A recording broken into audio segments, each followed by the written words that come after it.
Nuzvid police స్టేషన్లో మాజీ శాసనసభ్యులు షేక్ ముస్తఫా గారి మీద, వారి కుటుంబ సభ్యుల మీద, వారితో పాటు వ్యాపారం చేస్తున్నటువంటి వారి మీద అక్రమంగా అన్యాయంగా ఒక కేసు రిజిస్టర్ చేశారు.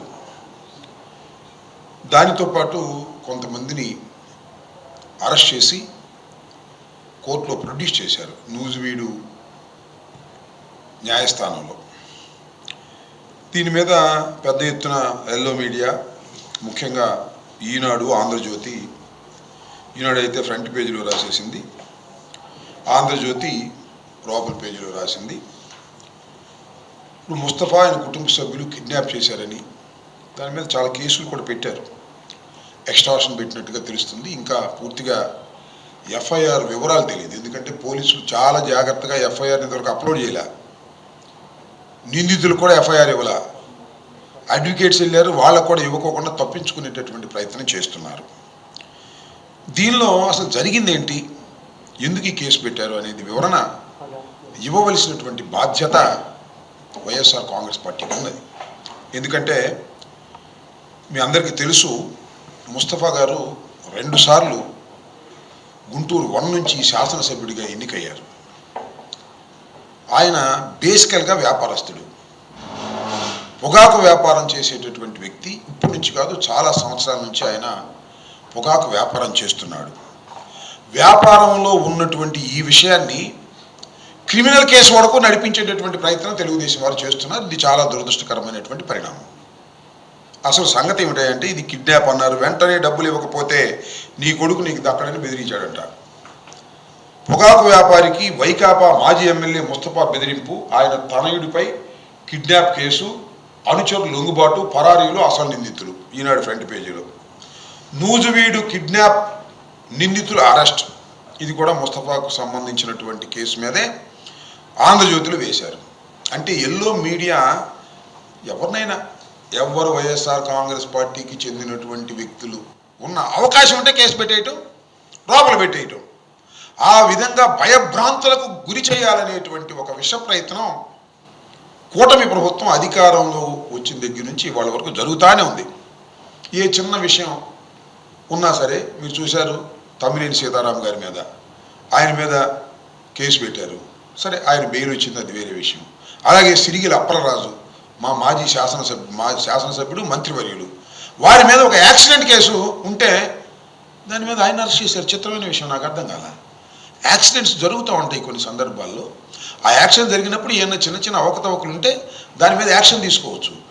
తండ్రినే యాక్సిడెంట్ చేస్తే, కొడుకు యాక్సిడెంట్ చేస్తే తన మీద యాక్షన్ కన్నా కూడా తండ్రిని కూడా యాక్షన్ తీసుకునేటువంటి ఒక కక్షపూరితమైనటువంటి వాతావరణాన్ని వాళ్ళ రాష్ట్రంలో చంద్రబాబు నాయుడు గారి నాయకత్వంలో అమలు చేస్తున్నారు. ఇది చాలా దురదృష్టకరమైనటువంటి పరిణామం. ఇది కూడా అంతే. ముస్తఫా గారు వ్యాపారం చేస్తారు. ఆయన జరిగిన విషయాన్ని మీకు నేను వివరిస్తాను, నాకు తెలిసిన సమాచారం మేరకు. ఇంకా చాలా సమాచారం తెలియాలి. ముస్తఫా గారు కూడా అందుబాటులో లేడు, కానీ కొన్ని విషయాలు నేను తెలుసుకున్నాను. ఆయన మీద కేసు పెట్టారు, ఆయన కుమారుడి మీద కేసు పెట్టారు, కొంతమంది అరెస్ట్ చేశారు, చాలా పెద్ద విపరీతమైన కేసు పెట్టారు, ఎక్స్టార్షన్ కేసు పెట్టారు, కిడ్నాప్ కేసు పెట్టారు. అంటే బెయిల్ రాకోకుండా చేసేందుకు ఏ విధమైనటువంటి కేసు పెట్టాలో ఆ విధమైన కేసు పెట్టారు. దీనిలో విషయం ఏంటంటే, సూర్యచంద్రరావు, కదిరి సూర్యచంద్రరావు అసోసియేట్స్ ప్రొప్రైటర్స్ అనే ఒక సంస్థ, సూర్యచంద్రరావు గారు ఉన్నారు కొయ్యలగూడెంలో. ఆయన పొగాకు రైతుల దగ్గర నుంచి కొని అమ్ముతూ ఉంటాడు. జనరల్గా ముస్తఫా గారు పొగాకు కొనే వ్యాపారం. ఈ సూర్యచంద్రరావు దగ్గర పొగాకు కొంటూ వస్తున్నాడు. ఈ మధ్యకాలంలో ఆయనకి 36 లక్షల రూపాయలు అడ్వాన్స్ ఇచ్చారు వాళ్ళ కుమారుడు. ముస్తఫా కూడా తెలియదు అది వాస్తవానికి. 36 లక్షల రూపాయలు రావాల్సి ఉంది ఆయన దగ్గర నుంచి. ఎందుకు రావాల్సి ఉంది? అడ్వాన్స్కి ఇచ్చారు, పొగాకానికి అమ్మాలి. ఇది ఓరల్ ఒడంబడిక. అమ్మటం మానేశాడు ఆయన సూర్యచంద్రరావు గారు. ఇవరకు ఇంకోళ్ళకి అమ్ముతున్నాడు, ఈ దగ్గర డబ్బులు తీసుకుని ఇంకోళ్ళకి అమ్ముతున్నాడు. ఈ విషయాన్ని తెలుసుకున్నటువంటి ముస్తఫా గారి కుమారుడు వెళ్ళి వాళ్ళు ఎవరికో అమ్ముతుంటే ఆ లారీల్ని అటకాయించి అవి తీసుకొచ్చి కాకాని పోలీస్ స్టేషన్కి అప్పచెప్పాడు.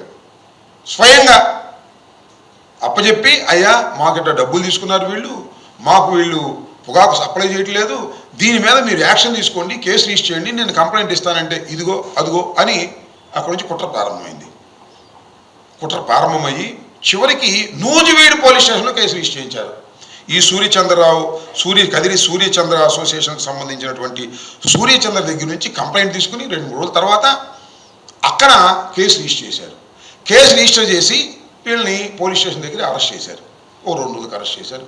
అరెస్ట్ చేసి కోర్టులో ప్రొడ్యూస్ చేశారు. అయితే ఇక్కడ మనం కొద్దిగా ఆలోచించవలసిన అంశం ఏంటంటే, వార్తలు చదివితే మనకు క్లియర్గా అర్థమవుతాయి. మరి ఈనాడు వారు ఒక రకంగా రాస్తాడు. ఏమి రాస్తాడు చూడండి, అది కూడా మీకు వినిపిస్తాను. నూజివీడు పోలీసులు అక్కడ స్టేషన్ సిబ్బందికి సమాచారం ఇచ్చారు. ఎవరికి? వెంటనే పెదకాకాని పోలీస్ స్టేషన్లోనే ఇది జరిగిందని, ఆ ప్రాంతంలోనే ఈ గిడ్డంగులు ఉన్నాయి కాబట్టి అక్కడే ఉండి ఉంటారు నిందితులు అనేటువంటి ఉద్దేశంతో, అలాగే బాధితులు కూడా అక్కడే ఉండి ఉంటారు, కిడ్నాప్ చేసి ఉంటారనేటువంటి ఉద్దేశంతో నూజివీడు పోలీసులు ఇక్కడ కాకాని పోలీస్ స్టేషన్కి ఫోన్ చేశారండి, సమాచారం ఇచ్చారు. వెంటనే వారు ముస్తఫాకు ఫోన్ చేశారు. సూర్యచంద్రరావు, మీకు డబ్బులు ఇవ్వాల్సి ఉంటే చట్టపరంగా తేల్చుకోండి. డబ్బులు ఇవ్వాల్సిన మన నిజమేను, అదేదో ఉంటే చట్టపరంగా మీరు తేల్చుకోండి.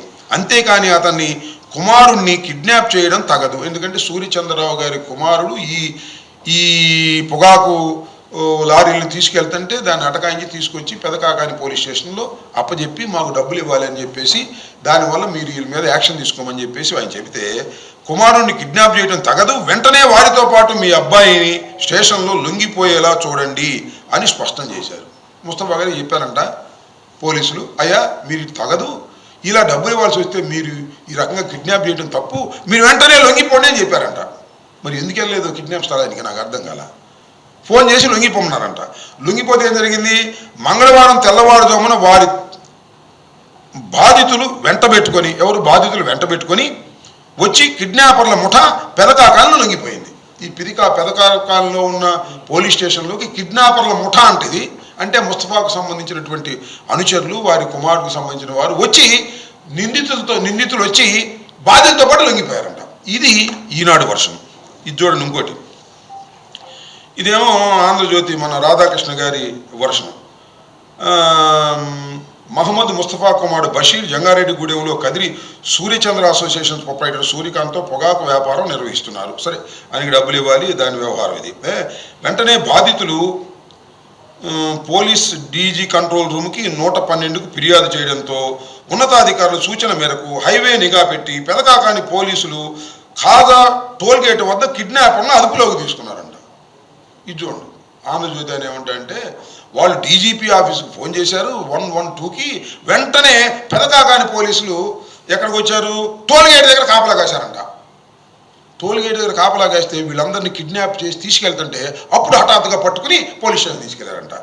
ఈనాడేమో ఈ వర్షను, ఏబిఎన్ ఏమో ఈ వర్షను, అసలు ఎఫ్ఐఆర్లో ఏ వర్షం ఉందో ఇంతవరకు పోలీసులు ఉన్నటువంటి పరిస్థితి. ఎంత కుట్రపూరితంగా వ్యవహరిస్తున్నారు. నేను మనవి చేసేది ఏంటంటే, అయ్యా కిరణ్ రామోజీరావు గారి అబ్బాయి, అయ్యా నూజివీడు ఇది మన ఏబిఎన్ రాధాకృష్ణ ఇద్దరు మాట్లాడుకోండి. కాసేపు వార్త రాసేటప్పుడు కాస్త మాట్లాడుకుని అబద్ధం అతికేదట్టు రాయండి.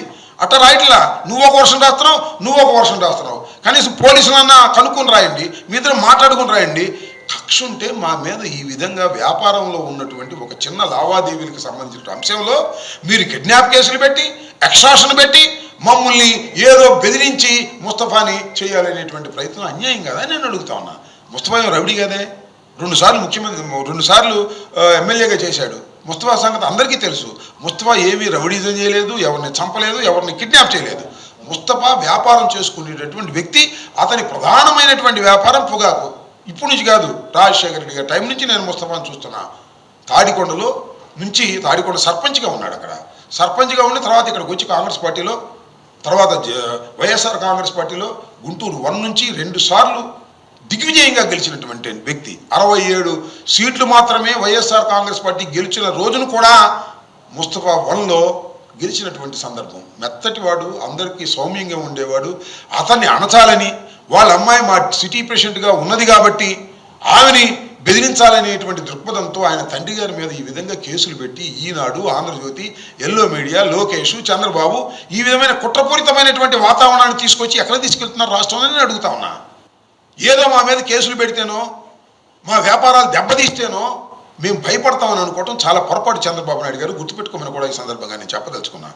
మేము ఖచ్చితంగా ఈ కేసులో అన్యాయంగా, అక్రమంగా ముస్తఫా కుటుంబాన్ని ఇరికించి ఇబ్బంది పెట్టాలనేటువంటి ప్రయత్నం మీరు చేస్తున్నారు. ఇది చిన్న లావాదేవీకి సంబంధించిన అంశం. ఆయన అడ్వాన్స్ ఇచ్చాడు, పొగాకు సప్లై చేయటం లేదు. అడిగారు, అడిగితే సప్లై చేయలేదు. ఆయన సరుకును తీసుకొచ్చి పెదకాకాని పోలీస్ స్టేషన్లో అప్పచెప్పిన మాట వాస్తవా కదా? పోలీసులు చెప్పని అడుగుతా ఉన్నా. కిడ్నాప్ కేసు పెట్టేస్తారా? ఎక్కడో న్యూస్ వీడియో పెట్టారు తీసుకెళ్ళి, ఇక్కడ పెట్టలేక ఇక్కడ పెట్టినానని సిఐఓ ఎస్ఐఓ నాకు అర్థం కాల. న్యూస్ వీడియో కేసు పెట్టి కొంతమంది వాళ్ళు ప్రొడ్యూస్ చేశారు. ఎఫ్ఐఆర్ కాపీ ఇంతవరకు ఇవ్వలేదు, రిమాండ్ రిపోర్ట్ కూడా ఇవ్వలేదు, వాస్తవాలు ఇంతవరకు బయటకు రాలేదు.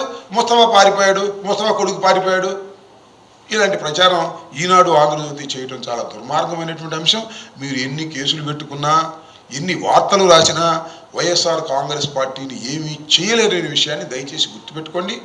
ముస్తఫా నిర్దోషి, అమాయకుడు, సౌమ్యుడు తప్ప ఇలా కిడ్నాపులు చేసేటటువంటి వ్యక్తి కాదు. వ్యాపార లావాదేవీల్లో ఏదైనా చిన్న చిన్న ఇబ్బందులు ఉంటే అవి పోలీస్ స్టేషన్లో తేల్చుకోవాలనేటువంటి ఉద్దేశంతో చేసినటువంటి వ్యక్తి తప్ప మరొకటి కాదు. ఆయన డబ్బులు ఇవ్వాలి, పొగాకు సప్లై చేయడం లేదు, ఇది పోలీస్ స్టేషన్లో పెట్టి తేల్చుకోవాలని అనుకోవడం తప్పుగా మీరు భావించడం చాలా దుర్మార్గమైనటువంటి అంశం అని కూడా ఈ సందర్భంగా నేను చెప్పదలుచుకున్నాను. ఇలా రాజకీయంగా అణచాలనుకోవటం చాలా తప్పు అనే విషయాన్ని గుర్తుపెట్టుకోమని ఈ ఎల్లో మీడియాకి, అదేవిధంగా కూటమి ప్రభుత్వానికి నేను ఈ సందర్భంగా చెప్పదలుచుకున్నాను. అంటే ఏది దొరికితే అది పెట్టేసేయటమేనా? కిడ్నాప్, ఎక్స్టార్షను ఇవన్నీ పెట్టేసి ఇబ్బంది పెట్టాలని ప్రయత్నం చేయటం దుర్మార్గమైన అంశంగా నేను భావిస్తున్నాను. వైఎస్ఆర్ కాంగ్రెస్ పార్టీ ఆయనకు అండగా ఉంటుంది, దానిలో ఏ విధమైన సందేహం లేదు. కక్ష గట్టి చేస్తున్నారు ఇవి. I want say that.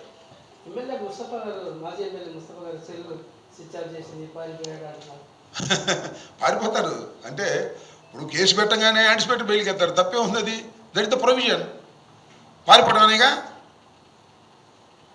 అందరూ కొంతమంది ఫేస్ చేస్తారు, కొంతమంది లీగల్ ఆప్షన్స్ కోసం వెళ్తారు. దానికి పారిపోయాడు, అంత దొరకటం లేదు, ఇవన్నీ ఎల్లో మీడియా రాసుకోండి, ఇష్టం రాసుకోండి, ఎవరికి కావాలి రాసుకుంటే మాత్రం భయపడతాం మేము.